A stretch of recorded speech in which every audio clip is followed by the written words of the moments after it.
right, Mike, what are we doing? So we have water at 174 degrees in here. I need it at 164 degrees in there. Because by the time I add the grain, which is at 68 degrees, it's supposed to level out at 154 degrees, and I'll put the lid on for an hour, right? So I'm thinking it'll drop 10 degrees by the time this all gets into there through the air. Doesn't that smell amazing? It's the plan. Incredible. It's making me so hungry. So good. So we'll do that again. You're leaking. Yeah. There we go. All right.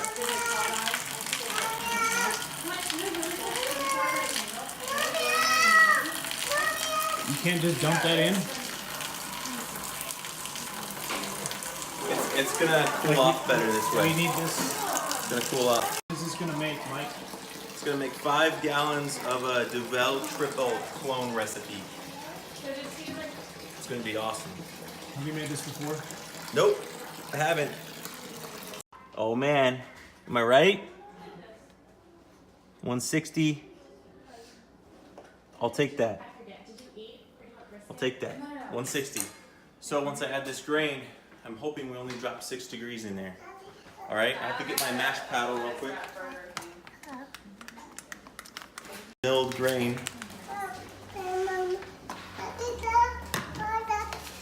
A lot of people get scientific about it, but I just pour it in, just like that. Did you notice that? Yeah. Okay. It's called attenuation, all right? To get all the sugars, we're getting the sugars out of the grain right now. That's why we do this low temp. If it's any higher temp, you're gonna get a lot of off flavors because then you're gonna start breaking down the husks. You don't want that. You're just trying to get into the grain, get the sugars out. That's why we try to keep it at 154. I'm way off. It's because instead of a normal like 8 pounds of malt, they're using like this, like 14 pounds, because you get more sugar to work with, which in turn creates more alcohol.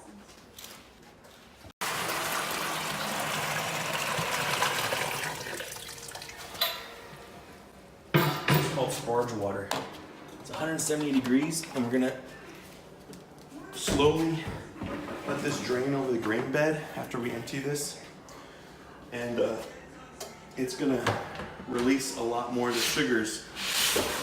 But you don't want it on there for a long time because it'll start activating the flavors from the husks, and those are some off flavors that you don't really want in your beer, but a little bit's okay. So we're just gonna put 170 degree water in there for the last little bit, so we fill up our brew kettle to about 7 gallons.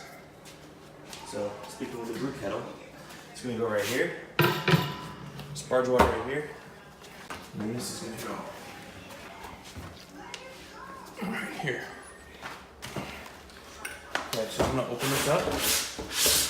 This should still be at 154 degrees. It maintains the temperature very well. All right, and then I'm gonna open this one up right here. Make sure the valves are closed. Open this up. I always do that mistake. What I forgot is I have to cycle through the first little bit of water because a lot of that you're seeing in there comes out when you start. So you have to let it kind of cleanse itself and filter that out, and then we start letting it go in the kettle. Smell that? Yeah, it's good stuff. It's basically just like sugar water, and the sugar came from the grain. There's no sugar added.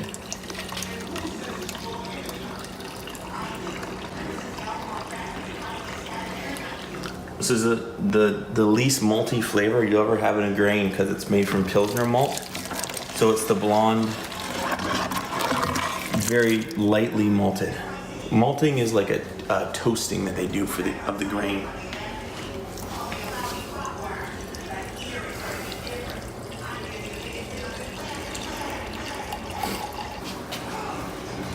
So pour it around the edge so you don't disturb the grain bed, so it can filter itself. Get this wort a little clearer. This is called wort. Wort is basically water and the sugars that are extracted from grain, and it makes wort. And the next stage is to boil wort. And that's when we make beer. We add hops, We add a little bit of sugar, and then we cool it down, and that makes beer.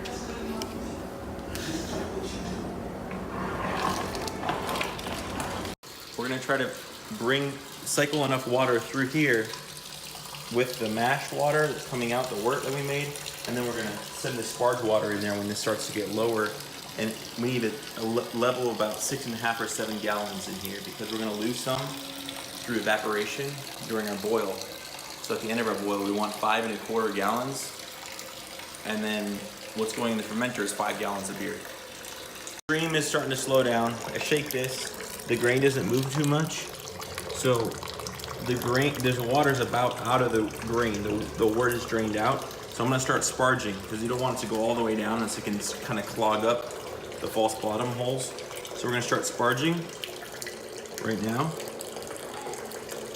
And this is 170-degree water. We're just pouring gently over the top because we don't want to disturb this grain bed. That's why we have the tip on this thing, just the tip.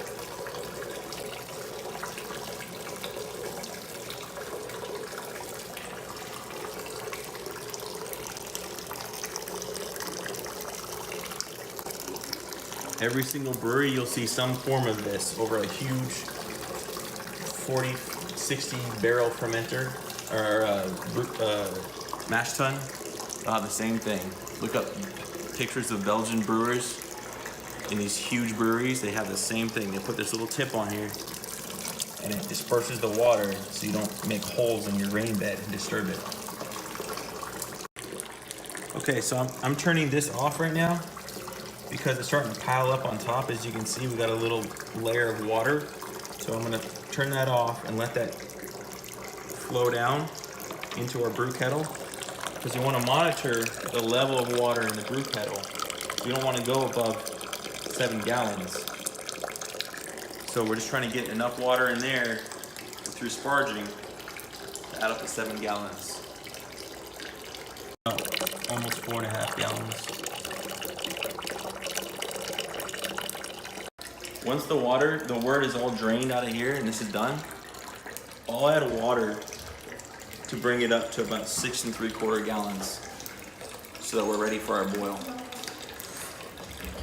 We're at almost 7 gallons, so we're ready to go. I'm thinking we're gonna do a 90-minute boil, so 7 gallons is great because we're probably gonna lose about 1.5 gallons during this boil. So I'm gonna take it out to the garage. The important thing is lift with your back and not your knees. Yep. Obviously. Here we go. Make sure you clear any objects that could sit on fire, like cardboard covered in flammable paint. And this is a great Louisiana burner. Got it from a guy. All right, I'm gonna turn this on. After I light this, put this up here. It's not gonna take long at all for this to boil. All right? Now, we're gonna go, while this is starting to warm up, it's probably gonna take about 20 minutes to start boiling. The thing is, once it starts to boil, we have it at heat, not to hold it at a boil, but a heat to bring it up to boil. So we have to be here to catch it, or else it'll boil over and we'll have sticky sugar all over the floor. Let that be for about 15 minutes. Okay, so these are all the hops that we're using. Usually Tripels, it's not about bold flavors. You want many flavors, but a little bit of each one, okay? So we're gonna put these hops at different points of the boil. We're only using one bittering hop. Bittering hops, you're gonna wanna boil for about 45 minutes at least. And the amount of time that you're letting it be in the boil means it's gonna be bittering. Now, if you add hops later in the boil, it's gonna be more of a flavor. And then at the end of the boil, you're just adding hops for aroma, not even flavor. So this beer is gonna be a little bit hoppier for a Tripel. I like hoppiness, I like complexity of hoppiness. Not just one bold rush, but it's gonna be about 40 IBUs. We're gonna use a couple different hops, different points in the boil to give it some complexity. All right, so to start off, we have 2 ounces of Golding hops. These are hop pellets. If you smell it by itself, it's gonna smell like an IPA because it's just, that's all IPAs are, it's just bold hops in your face. But these are the pellets. We're gonna add some right now. We're gonna put 2 ounces of Golding hops in at the beginning of the boil because we're doing this for bittering, all right? The hops we're adding later in the boil, like the Saab and then more Golding, are for not bittering, but they're for flavor and aroma. So let's go do these right now. We're gonna bring this out there. So right now we're at about 205 degrees. You can see it's starting to foam up. We should start to get a boil here in a second. So I'm gonna go ahead and add these hops. We're gonna say this is the beginning of the boil, all right? So I'm gonna add these hops in. I'm doing this at the beginning of the boil again because these are gonna be bittering, not just flavor. These are for bittering of the beer. Later in the boil, about 10 minutes left, you're gonna add hops that are just gonna be for flavor only. And then at flame out, when we turn the boil off, we can add more hops. Those are gonna be for aroma. You're not even gonna taste them. Okay, so we can see the boil starting to foam up. If I let this go for about a minute more, it'll actually boil over. So we'll let this come up a little bit, and then we're gonna stir it, lower the heat, and let it turn into a rolling boil. And then we'll be able to leave it and not worry about it. We're just gonna come back when we have to add our flavor hops with about 20 minutes left in the boil.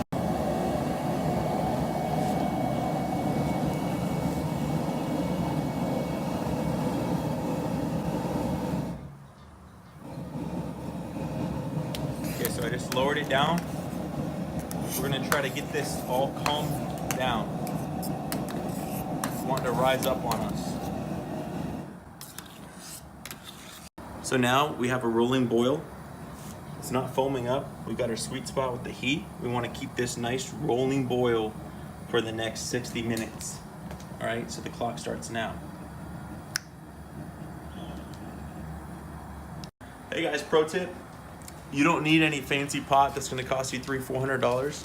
It's 130 bucks on Amazon. It works amazing. Super easy to clean. These are weldless fittings. It took me about an hour to assemble this whole thing, make sure it was airtight, do my test with the boil, just boiled some water, make sure it didn't leak. This is a weldless fitting right here. This is also weldless, and but they work awesome. You know, thermometer, and then we have this spigot down here. All right, so we just measured out our hops here. Got a 1/2 ounce of Saab hops and a 1/2 ounce of Golding right here. And that's gonna go in for flavor. So with about 20 minutes left in the boil, we'll pour these in. And then the rest of this Golding, another 1/2 ounce in this bag, is gonna go in and flame out. That's just gonna be for aroma. It's gonna dissolve, but that's it. No flavor, no bittering. Got 1/2 pound of Golden Belgian candy syrup. You want Golden just for the color, or SRM. And so this is 5 SRM, which means it's not gonna really change the color. It's very low in color, it's light. This is Belgian candy syrup. So use 1/2 pound of this and 1.5 pounds of corn sugar. All right, this is gonna bring our alcohol content up. The yeast is gonna eat all of this. So if you're worried about sugar, it's all gone. All right, and then we're gonna add these hops right here as well. All right, so we're gonna put this in here. That's another timer, so that means we're ready to roll. So let's go outside. All right, so our boil is nice and healthy. I'm gonna add this corn sugar in there. We're gonna look at where we're at. So we're gonna find our reading. We're at about 6.5 gallons right now. So that's great. We're gonna hike up the boil, try to bring it down to about 5 3/4 gallons in the next 30 minutes. So we're gonna dump this in there, the sugar, the hops, and that should make it wanna come up a little bit.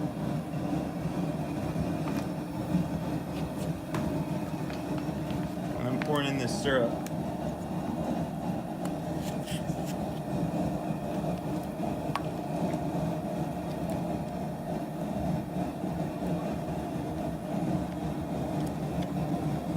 This Belgian candy syrup is made from beet. So it's actually sugars extracted from beets. It's a beet sugar.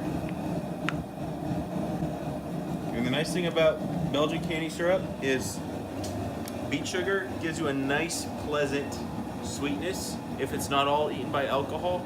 whatever's left there is not going to give you any off flavors. We're at 6 gallons right now. All right, so that means we've had a gallon evaporate from the boil. So I'm about to add our last, actually second to last set of hops, our flavor hops. Sorry, I already added those. We're gonna add the aroma hops 5 minutes before flame out. So in about 5 minutes we'll do that. So we're about 5 minutes from flame out when we're gonna turn the boil off and cool it down. So I'm gonna add these golden hops. We're just gonna put them in there right now like that. In 5 minutes we'll turn this off and we'll start chilling.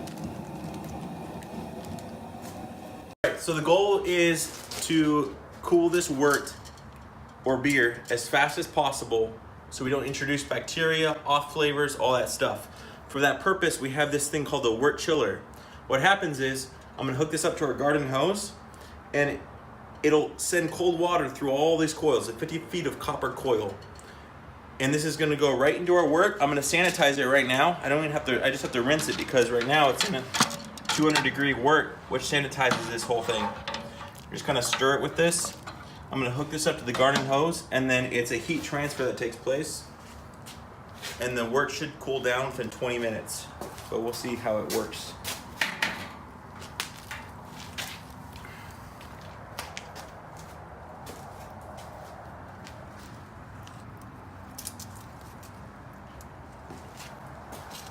This right here, you're gonna feel it hot because this is coming out of it.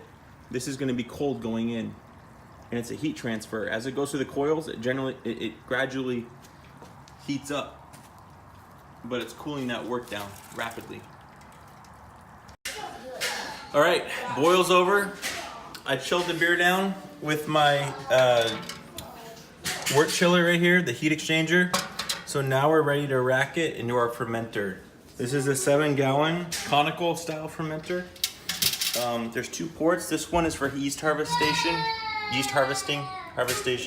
Then this is for sampling did you or just make up a word? Absolutely. Okay. Write that down. Yeast harvestation. Harvestation. Yep. So yeah, we're ready to go. So I'm just gonna open this up. We're at about 78 degrees right now, which is a good starting point. Now the key is to not disturb the wort in here because you don't want all of the trub that settles to the bottom to come into your fermenter. You want it as clear as possible. So I'm just letting it ride as is. This is a little bit off the bottom, as you can see, this spot right here. And so we should leave most of that layer on the bottom that we don't want in there.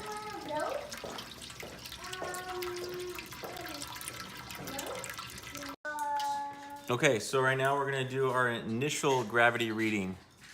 It's called the original gravity reading, OG. So, what this does is this will sink as far down as the liquid will let it, but it's not gonna sink as far down as the final gravity reading because there's more sugar in it now. So basically it's a math equation where you subtract the original gravity reading and the final and then also multiply by a factor, and then that gives you your alcohol percentage. So right now it should float fairly high, which it is. We are at 1.07. It's either a 4 or a 6. Sometimes it's hard to read these. 1.076. So 1.076 is actually a pretty good reading. That'll probably give us about 8 to 9% alcohol when we're done. That's it. Final step before we put it in fermentation, we have to add our yeast. So I have White Labs. This is a Trappist yeast, or it's called monastery ale yeast, but it's typically called Trappist. And it's a Belgian yeast. And so this one, it should bring out some orange peel, peppercorn, coriander, spice, those kinds of flavors. But we'll see what happens. So I just gotta cut it open at the top. And then pour the contents in here. This is a live yeast. It was refrigerated up until about 4 hours ago. Just gonna put it all in there.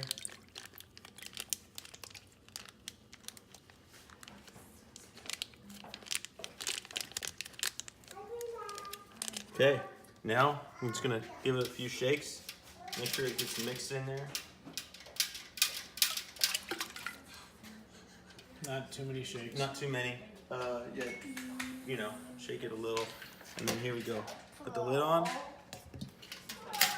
And this should start bubbling within 24 hours, which tells us we're in fermentation. This is an airlock. It keeps air from going in and bacteria, but it allows air to come out. You can see it's bubbling right now just because we're pushing the lid on. And that's it. We'll be ready in about a week to put in secondary.